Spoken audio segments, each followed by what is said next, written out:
শিক্ষিকারা এখনো রাস্তায় বসে রয়েছে। আপনারা 2022-এর শিক্ষা ব্যবস্থা একের পর এক ভেঙে পড়ছে স্যার। 2026-এ বিধানসভা ভোট, শুধু কি ভাতার ওপর এই রাজ্য দাঁড়িয়ে থাকবে? দেখুন দিদি, প্রকল্প রাজ্য সরকার তার ভাওতা এবং তার নিজের কিছু শর্ত কে কেন্দ্র করে সুযোগ সুবিধা ভোটকে জয়ী হওয়ার জন্য প্রকল্প রাখে। প্রকল্প শেষ কথা বলতে পারে না। একটা পরিবার বাঁচতে গেলে পরিবারের যারা মূল মেরুদণ্ড থাকে তাদেরকে কর্মসংস্থানের ব্যবস্থা করতে হয়। ওটা নিয়োগের সদিচ্ছার অভাব এবং বিদ্যালয়গুলোকে বন্ধ করে দেওয়ার জন্যই আজকে এই অবস্থা করা হয়েছে। নাহলে ইচ্ছে থাকলেই আজকে নিয়োগ করা যায়। উত্তরপ্রদেশ, বিহার যখন এগিয়ে আর পশ্চিমবঙ্গ তখন পিছিয়ে। পশ্চিমবঙ্গের যে জনসংখ্যা, সেই জনসংখ্যার একটা বড় অংশ শিক্ষার্থীরা আজ সেই উপযুক্ত শিক্ষার সঙ্গে যুক্ত হতে পারছে না। যে পোস্টার, এই পোস্টারে কিন্তু লালিপপ ঝোলানো রয়েছে। এই পোস্টারে ব্রাত্য বসুর ছবি রয়েছে, মুখ্যমন্ত্রী মমতা বন্দ্যোপাধ্যায়ের ছবি রয়েছে। আমি কথা বলে নেওয়ার চেষ্টা করব, লজেন্স কেন এই পোস্টারে? ভোট আসে ভোট যায়, সরকার ছেলে ভোলানোর মতো আমাদের হাতে ললিপপ ধরিয়ে দেয় যে আমাদের রাজ্যে 10 লক্ষ শূন্যপদ আছে। ভোটের সময় সরকার বলেছিল 10 লক্ষ শূন্যপদ আছে, তোমাদের সবার নিয়োগ হবে। আজকে 2022 সালে টেট পাস করার পর থেকে এখনো পর্যন্ত আমরা রাস্তাতেই বসে। 4 বছর হতে চললো, আমাদের ছেলে ভোলানোর মতো করে নিয়োগের ললিপপ হাতে ধরিয়ে রাস্তায় বসিয়ে দিয়েছে। এই নিয়োগের ছেলে ভোলানোর ললিপপে এবার আমাদের চলবে না। এই ললিপপ আমরা সরকারের গলায় ঝোলালাম। সরকারের বোঝা উচিত যে নিয়োগ না চললে শুধুমাত্র ভাতা দিয়ে একটা রাজ্য চলতে পারে না। আর আমাদের সব থেকে বড় অস্ত্র একজন শিক্ষক এবং হবু শিক্ষকের, সেটা হচ্ছে চক। আজকে পুলিশ এবং সরকার যেভাবে তাদের বুটের লাঠিতে আমাদের যে অস্ত্র ভেঙেছে, সেই ভাঙা চক আমি ওনাকেই দিলাম, ওনাকে উপহার দিলাম।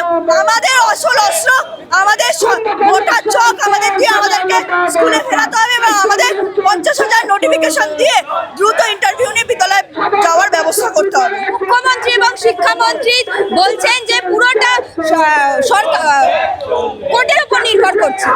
কিসের কোর্ট? কোর্ট থেকে তো কালকে পরশুদিন বলেই দিয়েছে যে আপনারা পুরনো যে নিয়ম আছে সেই নিয়মে আপনার নোটিশ দিন।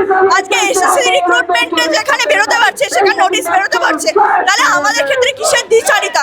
ওটা নিয়োগের সদিচ্ছার অভাব এবং বিদ্যালয়গুলোকে বন্ধ করে দেওয়ার জন্যই আজকে এই অবস্থা করা হয়েছে।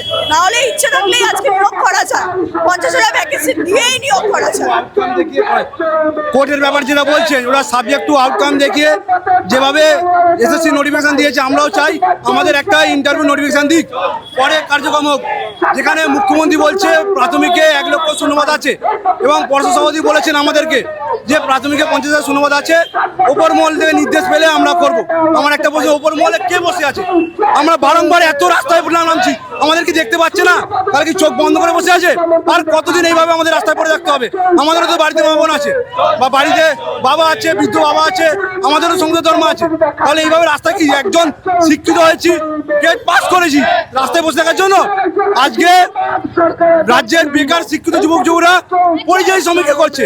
তাহলে এইভাবে যদি একের পর এক কর্মসংস্থান বন্ধ হয়ে যায়, সরকারি চাকরি পরীক্ষাগুলো বন্ধ হয়ে যায়, তাহলে রাজ্যে পরিযায়ী শ্রমিক বেশি হবে।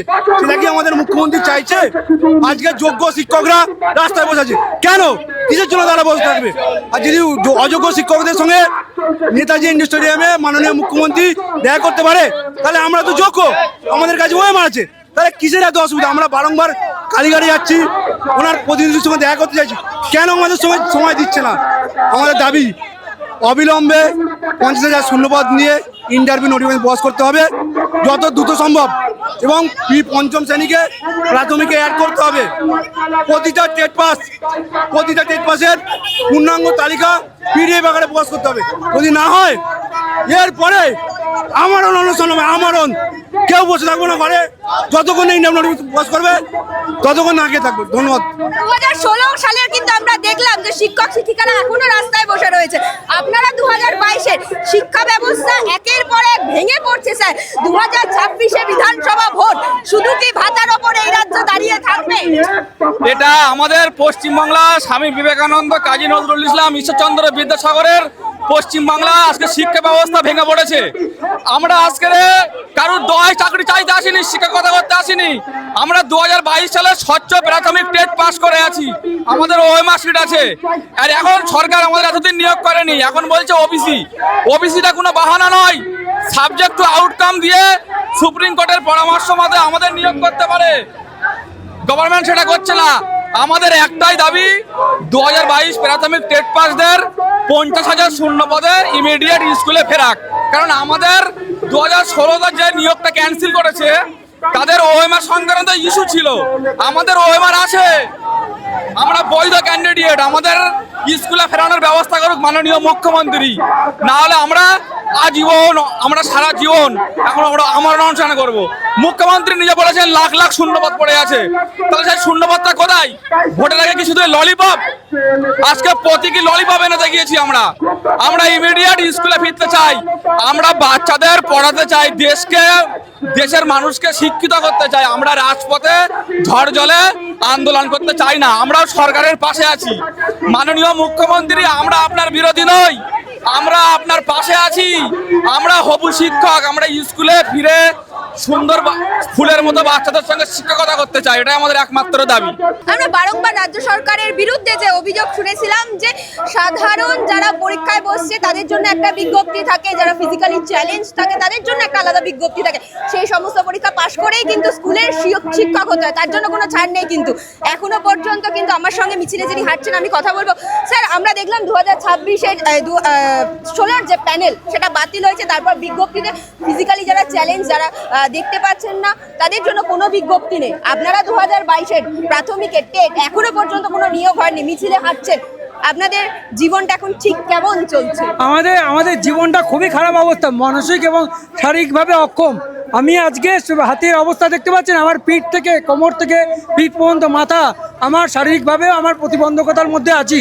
আমার ডাক্তার কিছু টেস্ট করতে দিচ্ছে, সেই টেস্টগুলো জমা করতে হবে। আমরা চাই যে স্বচ্ছভাবে 2022 সালে যে টেটের পরীক্ষা হয়েছিল, রাজ্য সরকার ঘোষণা করেছিল এবং পর্ষদ সভাপতি বলেছিল যে আমাকে ইতিমধ্যে যদি নিয়োগের ব্যবস্থা করে দেওয়া হয় আমি রাতারাতি 50,000 শূন্য পদে নিয়োগ করবো। ব্যানারেও সেটা লেখা আছে। রাজ্যের মাননীয় মুখ্যমন্ত্রী এখনও সেই ব্যবস্থা করতে পারছেন না। আমরা চকডাস্টার ধরার পরিবর্তে কলকাতার রাজপথে আমাদের হাঁটতে হচ্ছে। আমাদের তো এটা করার কথা না। শিশুদের উপযুক্ত শিক্ষা দেবো, আমরা বিদ্যালয়ে পড়াবো, প্রাথমিকে যে শিক্ষা দেবো, সেই শিক্ষাদানের মধ্যে দিয়ে তারা শিক্ষক হবে, ডাক্তার হবে, ইঞ্জিনিয়ার হবে এবং সমাজের মূল মেরুদণ্ড হয়ে দাঁড়াবে। সেই ব্যবস্থাটা আজকে এই রাজ্যে ভঙ্গুর হয়ে গেছে। উত্তরপ্রদেশ, বিহার যখন এগিয়ে আর পশ্চিমবঙ্গ তখন পিছিয়ে। পশ্চিমবঙ্গের যে জনসংখ্যা, সেই জনসংখ্যার একটা বড় অংশ শিক্ষার্থীরা আজ সেই উপযুক্ত শিক্ষার সঙ্গে যুক্ত হতে পারছে না। আমরা হাজার হাজার লাখ লাখ টাকা খরচ করে আমরা কিন্তু ডিএলএড করেছি, কিন্তু ডিএলএড করার পর আমাদের যে শিক্ষা দামের জন্য শিক্ষক শিক্ষিকা হিসাবে যে প্রাথমিক বিদ্যালয়ে থাকা উচিত সেটা এখনও হয়নি। 30:1 অনুপাতে বিদ্যালয়ে একজন শিক্ষক থাকা উচিত। আপনি গ্রামগঞ্জে চলে যান, আমার কথা বিশ্বাস করতে হবে না, সেখানে যেয়ে দেখবেন অনেক শিক্ষক নেই, স্কুলে 1জন 2জন শিক্ষক পড়াচ্ছেন। আজকে এই অবস্থা এনসিটি এর কাছে বা কেন্দ্রীয় মানব সম্পদ উন্নয়নের কাছে এই রাজ্য সরকারের শিক্ষা দপ্তর একেবারে ভর্ৎসনার শিকার হয়েছে যে কেন উপযুক্ত শিক্ষকের ব্যবস্থা করা হচ্ছে না, কেন স্কুল ছাত্রছাত্রী ছুট হয়ে যাচ্ছে, ছাত্রছাত্রীদের নিয়ে আসা হচ্ছে না কেন।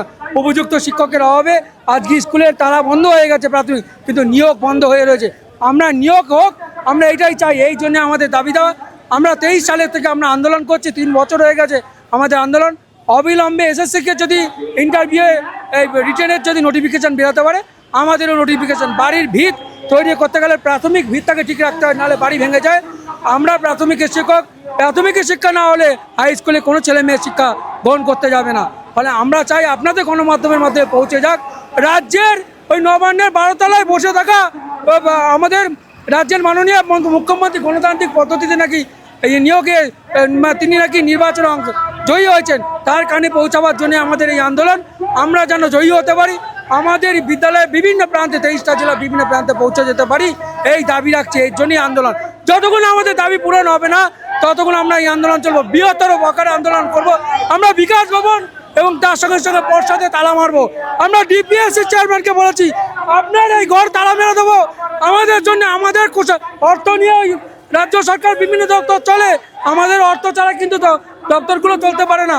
ফলে আমাদের দাবি দাওয়া পূরণ না হলে আমরা সব তালা মারবো। আর পুলিশকে বলছি আমাদের গুলি মারুন, ওদেরকে গুলি মারার আগে আমাকে গুলি মারুন, গুলি মেরে শেষ করুন, না হলে নিয়োগের ব্যবস্থা হোক। ধন্যবাদ, নমস্কার।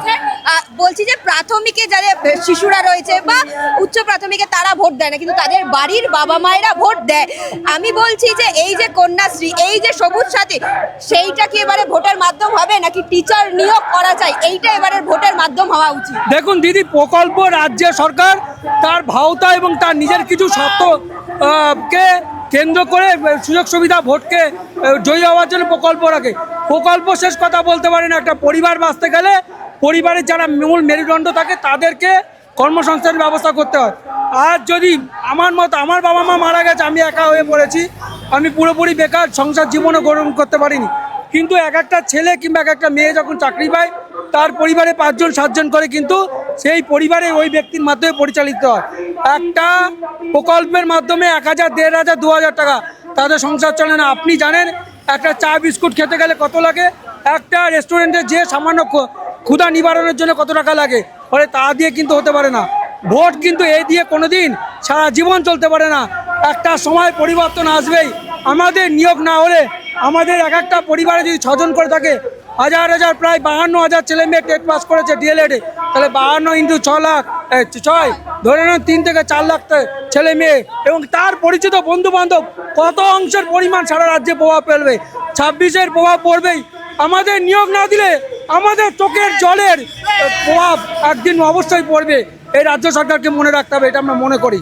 আজকের এই মিছিল কেন? আজকের আমাদের আন্দোলনটা করা শুধুমাত্র মুখ্যমন্ত্রীর দৃষ্টি আকর্ষণ করানোর জন্য। 2022 সালে আমরা টেট পরীক্ষা দিয়েছি, 3 বার পাস করেছি, ওএমআর সিট আছে, 3 বছর হয়ে গেছে, এখনো সরকার কোনো নোটিফিকেশন দিচ্ছে না, ইন্টারভিউয়ের ব্যবস্থা করছেন না। আমরা 50,000 শূন্য পদের দাবি নিয়ে আমরা রাস্তায় নেমেছি। দাদা বলছি, দিদি বলছি যে এই 2022-এর টেটে আপনিও পাশ করেছেন? ইয়েস ম্যাম, আমিও পাস করেছি। আপনাদের মতো আর কারা রয়েছে, মানে এই যে বিজ্ঞপ্তি যাদের জন্য স্পেশালি চ্যালেঞ্জ, তাদের জন্য জারি করা হয়নি, কারা কারা রয়েছে, কতজন? আমাদের আমরা কতজন এসেছি, মানে আপনারা যারা ফিজিক্যালি চ্যালেঞ্জ রয়েছেন তাদের জন্য তো রাজ্য সরকার এখনো পর্যন্ত কোনো রকম ব্যবস্থা না না না, কোনো রকম চাকরির ব্যবস্থা এখনো করেনি। আর আমাদের প্রত্যেকের কতজন পাশ করেছে সব কিছু দেওয়া হয়ে গেছে, যে নোটিশ দেওয়া হয়ে গেছে, কিন্তু আমাদের ডিসেবিলিটিদের এখনো পর্যন্ত জানা যায়নি যে কতজন পাশ করেছি আমরা, এটা জানা যায়নি। আমরা আরটিআই করেছি, এখনো পর্যন্ত কোনো খবর আমরা পাইনি, এখনো কোনো আমরা খবর পাইনি, পেলে নিশ্চয়ই জানাবো।